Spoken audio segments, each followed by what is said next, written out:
When Wolfgang Van Halen announced the death of his father, rock star Eddie Van Halen, on Twitter, one of the first responses came from a woman near and dear to them both. Actress Valerie Bertinelli and Eddie Van Halen were married for 20 years and raised their son Wolfgang together. Bertinelli and Van Halen separated in 2001 and divorced in 2007. However, the two reportedly remained friends even after their relationship ended. When Bertinelli and Van Halen started dating, their relationship was puzzling to some. What did the Good Girl sitcom star see in the bad boy rocker? At first, she just thought he was cute. After her brothers invited her to a Van Halen show, Bertinelli wasn't sure whether to join them until she saw a photo of the band. In a 2008 interview with Oprah, Bertinelli recalled, "I took a look at the 8-track cassette that was in the back of my Corvette and I saw a picture of Ed and I went, oh yeah, I'll be going. He's a cutie." When Valerie Bertinelli arranged a backstage introduction with Eddie Van Halen, the chemistry was immediately apparent. Van Halen's manager, Noel E. Monk, remembers their meeting in his book, Runnin' with the Devil. Monk wrote, "It was kind of cute to see them together. They were both clearly nervous and somewhat reticent. This struck me as a sign of genuine chemistry. After all, Valerie had spent most of her life in front of a camera or audience. She was completely comfortable with all manner of public interaction. And yet, here she was, stammering and blushing like a schoolgirl in the presence of the captain of the football team." For his part, Van Halen was equally smitten. In spite of his rock star persona, Monk reports, "In the presence of this young woman, however, the rock star facade melted away." I think what happened is that both of us kind of got each other's personalities. Like, I got to be a little crazy and he got to act a little more saner.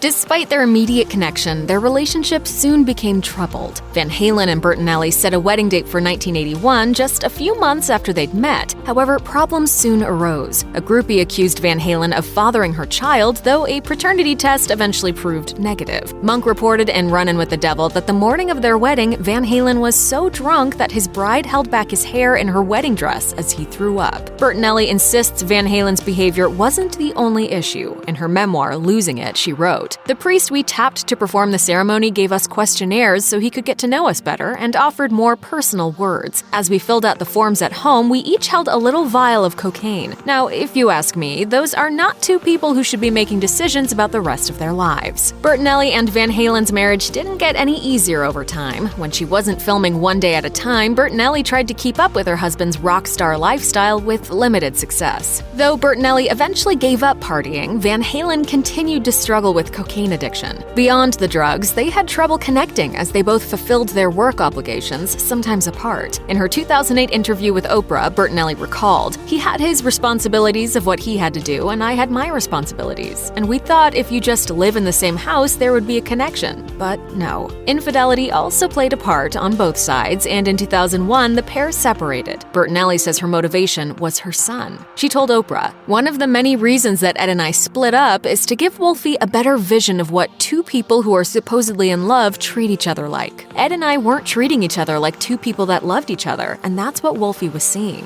Not everyone would feel comfortable inviting their celebrity ex to their wedding, but after their divorce, Van Halen and Bertinelli wrote their own rules. In 2009, Van Halen wed Janie Lefschezky, with Wolfgang serving as best man and Bertinelli in attendance. In 2011, when Bertinelli wed Tom Vitale, Van Halen brought Lefschezky to watch the ceremony. They still had fun together, which was clear in a photo of the two goofing around with their son on Wolfgang's Instagram. The pair didn't just support each other through the good times. Bertinelli made sure to visit Van Halen while he was in treatment for cancer. Bertinelli reportedly fussed over Van Halen's hair and tried to make sure he was comfortable. Being there for each other even after you've broken up, that's real love.